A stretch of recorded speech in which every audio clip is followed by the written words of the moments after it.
Hey guys, welcome back to part 4 of my 10-part series on the most important things that I think contribute to hypertrophy, muscle growth and size, right? So if you've paid attention to the first 3 videos, notice that video 1 was all about volume, video 2 was about periodization and how to go about programming that volume during the week.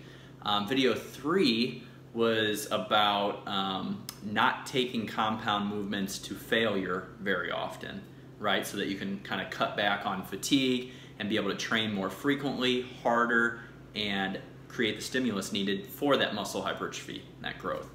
So this is part 4, and what I want to talk about are isolation movements, all right? So we just talked about compound movements. Now I want to talk about isolation movements. And those are the typical things you think about, right? Bicep curls, tricep extensions.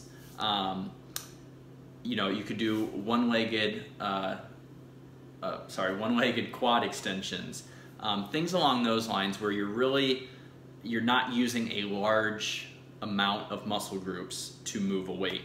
Now, isolation movements can really aid in your hypertrophy efforts on many different levels, right?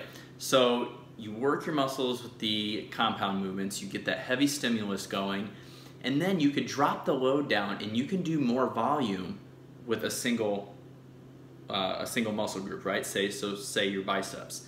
Now these isolation movements are just kind of finishers. You definitely want to build your base around muscle size and strength around compound movements.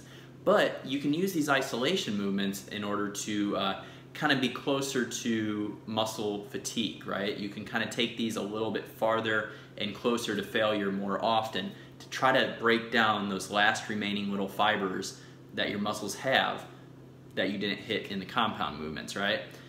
Because ultimately what we're doing when we're working out is we're breaking down muscle so that it can rebuild and we can get stronger. So we don't build in the gym, guys. We break down in the gym, we build outside of the gym with our nutrition, our rest, and it all kind of depends on what kind of stimulus we give our body during the training session. So isolation movements, they can be done more frequently, right? So they can be done, if you program correctly, you could do bicep curls, tricep kickdowns. You could do all this stuff 3-4 times a week, right? If you program it with enough volume on each day, because they recover quicker. They're smaller muscle groups.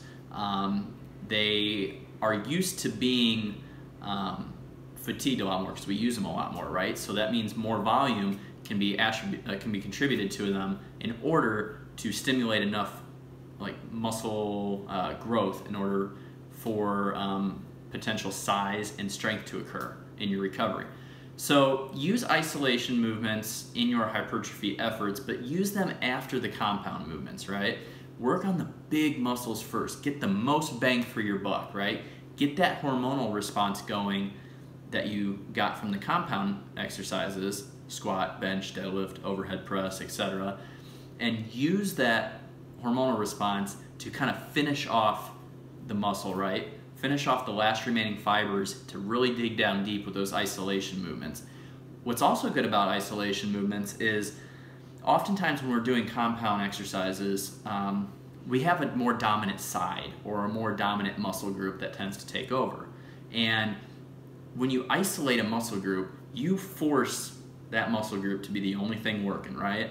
So when you're doing a bicep curl, the only thing that's not the only thing, but the majority of the only thing that's working is your bicep muscle, okay? Whereas if you're trying to, let's say, squat, and you want to try to hammer and just target your quads, well, you're not going to be able to 100% target your quads without hitting your glutes and your hamstrings and your back. See what I mean? So that the energy is dispersed among a large amount of muscle groups. Whereas with the isolation, you can really focus on getting all those fibers torn down as much as possible so that when they rebuild, they can build back stronger and more resistant to fatigue. They get stronger, they get bigger. That's where hypertrophy comes in. So definitely base your program with heavy compound movements. use isolation movements sparingly, okay? Don't go to failure all the time with them, but they can be used as a tool to go to failure more often than you can on compound movements, okay? So what's the takeaway from this video? Isolation movements should definitely be a part of your hypertrophy muscle building phase, right? Because hypertrophy and bodybuilding, you're looking for symmetry. So the isolation movements are gonna help define and bring out that symmetry. Say you have a weak lagging body part. Find a way to isolate that body part specifically so that it's taking the majority of the load. I'm using the bicep for example again, right? That way that you know that 100% of your effort is going into that muscle group and you're giving it the maximum amount of potential to break down and to regrow that you possibly can. So thank you guys once again for tuning in. The isolation section here is kind of a smaller one, but I really appreciate you guys tuning in. I hope that you are getting something from this series and from the other content on my channel. Please like, subscribe, and share if you do enjoy it. Just trying to make a difference out there and be a positive influence to everybody. And if you have any questions, leave comments in the comment section below. Stay tuned for part 5 coming out here very soon. And if you need anything, coaching, training, nutrition programming, anything, contact me.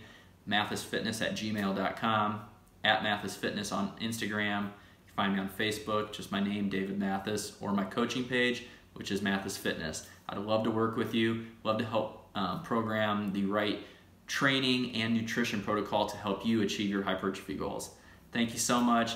Go out, have a great training session, whatever you're doing today. Go have some fun, do something for you, and I'll catch you next time.